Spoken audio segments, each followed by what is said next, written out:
अस्सलामुअलैकुम, welcome to our YouTube channel SC learning. आज की इस वीडियो में डिस्कस करेंगे फाइनेंशियल मैथमेटिक्स कंपाउंडिंग को। तो सबसे पहले हम इस चैप्टर को डिस्कस करने से पहले हमें थोड़ा सा नो हाउ होना चाहिए कि इस चैप्टर में हम डील क्या करेंगे। आप किसी भी बैंक जाते हैं, बैंक जाके आप बैंक वाले को कहते हैं कि भाई मुझे ना लोन दे दो, तो वो आपको लोन दे देता है। अब लोन जो आप लेट्स सपोज आपने लिया है 1 लाख का, उस 1 लाख के लोन के ऊपर आपको कुछ इंटरेस्ट देना होता है। जितनी बार आप किस्त देंगे उसकी उतनी बार इंटरेस्ट। अगर आपने 1 लाख का लोन जो है वो 1 साल के लिए लिया है और उसकी जो पेमेंट है वो हर 1 माह बाद करते हैं, तो आप 12 माह उसका इंटरेस्ट देंगे। इंटरेस्ट का उन्होंने कोई रेट फिक्स किया होगा, कोई भी रेट, जैसे 10%, 9%, 8%, जो भी। जैसे अभी आजकल उबर पे लोग जो हैं गाड़ियाँ वगैरह लेते हैं, तो वो कहते नहीं है मैंने जी 7% इंटरेस्ट के ऊपर ली है गाड़ी, 8 के ऊपर लिए गाड़ी। लेट्स सपोज गाड़ी है 14 लाख की, तो वो ओरिजिनल पेमेंट कितनी करेगा, 17 लाख, जो भी उसने ओरिजिनल पेमेंट करनी होगी। तो वो हर महीने जाके गाड़ी की किस्त के अंदर, तो बैंक क्या करता है, उससे ओरिजिनल अमाउंट भी ले लेता है और ऊपर चार्जेस भी लेता है कि भाई मैंने तुझे ये लोन दिया है, अब मुझे भी बेनिफिट हो, तो उसके ऊपर क्या होता है, इंटरेस्ट मिलता है उसे। तो इसमें भी हम ऐसे ही डिस्कस करेंगे कि इंटरेस्ट हमने निकालना कैसे है, इंटरेस्ट कैलकुलेट कैसे करेंगे। तो पहले एक सिंपल सी एग्जांपल जो है हम ले लेते हैं कि एक आदमी ने बोरो किए हैं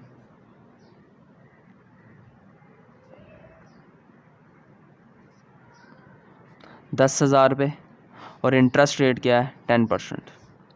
तो अब हर साल इस 10,000 रुपये में 10% इंटरेस्ट ऐड होता जाएगा। ऐसे ही है ना, हर साल इस 10,000 में 10% इंटरेस्ट ऐड होता जाएगा। तो पहले साल फर्स्ट ईयर कितना ऐड होगा, 1,000 रुपया। सेकेंड ईयर कितना ऐड होगा, 1,000 रुपया। थर्ड ईयर कितना ऐड होगा, 1,000 रुपया।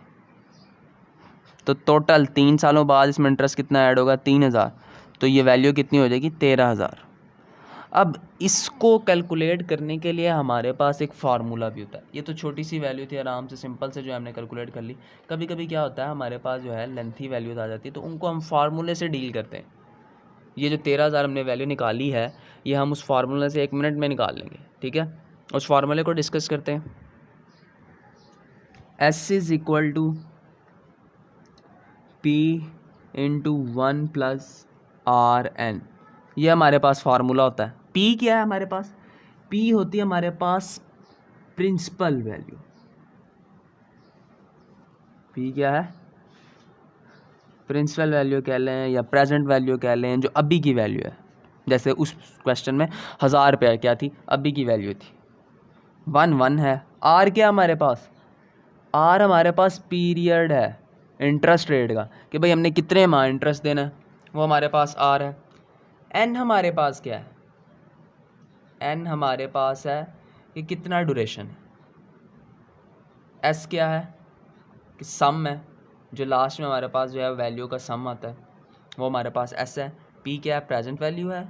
R जो है क्या है, वो जो उसने हमें जो भी रेट दिया होगा, वो इंटरेस्ट रेट जो हमें दिया होगा, वो हमारे पास R है। N क्या है हमारे पास कि कितने साल के लिए, कितने ईयर के लिए, 1 साल, 2 साल, 3 साल, वो हमारे पास क्या है, N है। इसके क्वेश्चन जब करेंगे तो आपको जो है ये इजीली जो है वो समझ आ जाएगा। तो इसका क्वेश्चन देखते हैं। लेट्स सपोज हमने जो है वो लोन लिया है, कह लें आप 10,000 रुपये। पिछली एग्जांपल के मुताबिक चलते हैं। बोरो हमने कितना किया है, 10,000। अब इस 10,000 रुपये में मैं आपको कहूँ कि आपका जो इंटरेस्ट है, लेट्स सपोज इंटरेस्ट है हमारा 10%।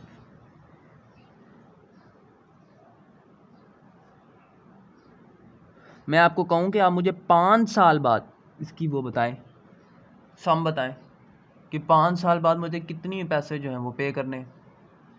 तो हम इसको जो है वो फार्मूले में लिख लेते हैं। P हमारे पास क्या आ जाएगा,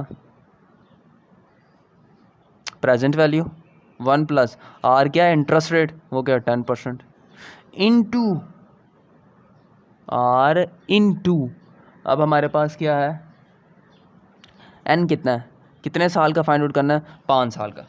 अब इसको हम जो है कैलकुलेटर के ऊपर लिखेंगे, 10 into 3 into 1 plus 10 percent multiply by 5, इसको सॉल्व करेंगे तो आंसर हमारे पास क्या आ जाएगा 15,000।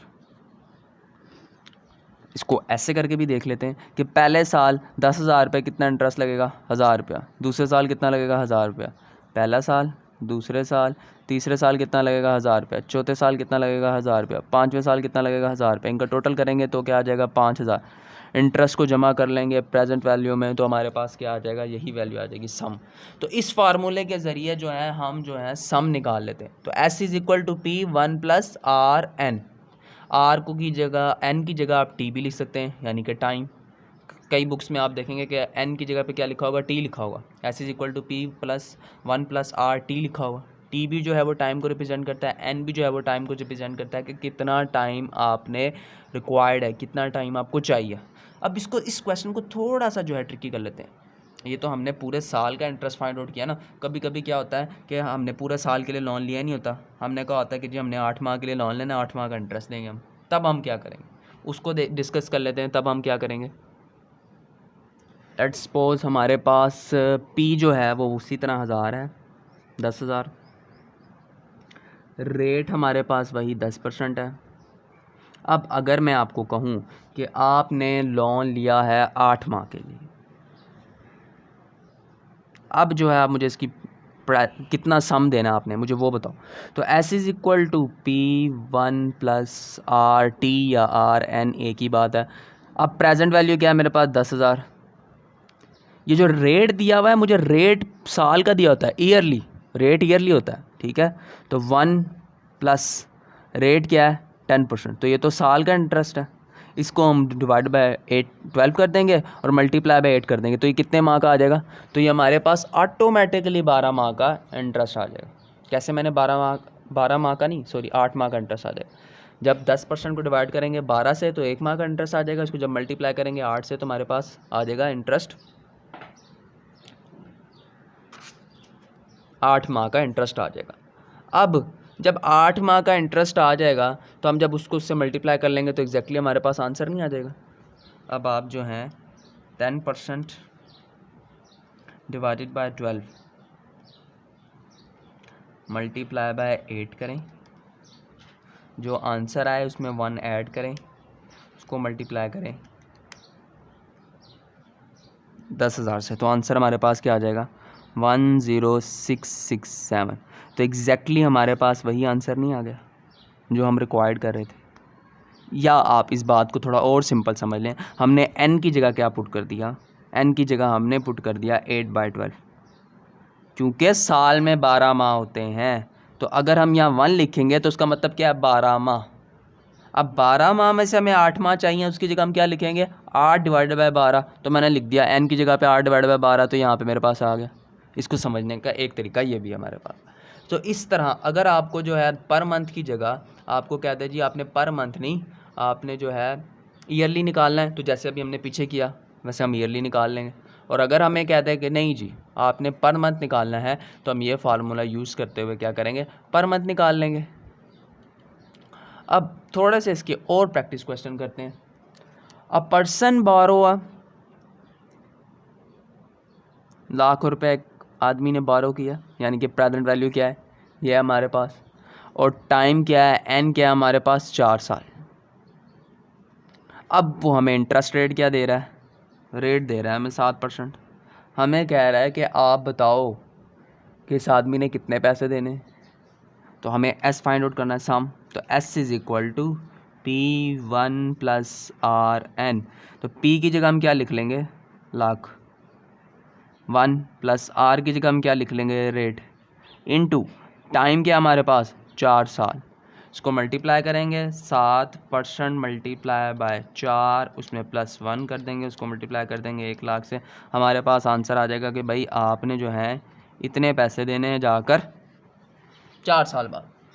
तो इस तरह जो है आप इन क्वेश्चंस को सॉल्व करेंगे और इसका जो है वो सॉल्यूशन निकालेंगे। अब अगर मैं आपसे डिस्कस करता आप 1 ईयर का बैठ के निकालते तो बड़ा टाइम लग जाना था, तो इसलिए ये फार्मूला है ताकि इसको यूज़ कर जो है ना इजीली हम इंटरेस्ट निकाल लें। अब यहाँ से तो हमने सम निकाल लिया कितना सम है। अगर इस सम को हम इसमें से लेस कर दें प्रेजेंट वैल्यू में से तो हमारे पास इंटरेस्ट अमाउंट आ जाएगी कि हमने इंटरेस्ट कितना देना है उस बंदे को या उस बैंक को। होप सो आपको ये वीडियो पसंद आएगी। हमारे चैनल को सब्सक्राइब कीजिए, बेल आइकन को प्रेस कीजिए। अल्लाह हाफिज़।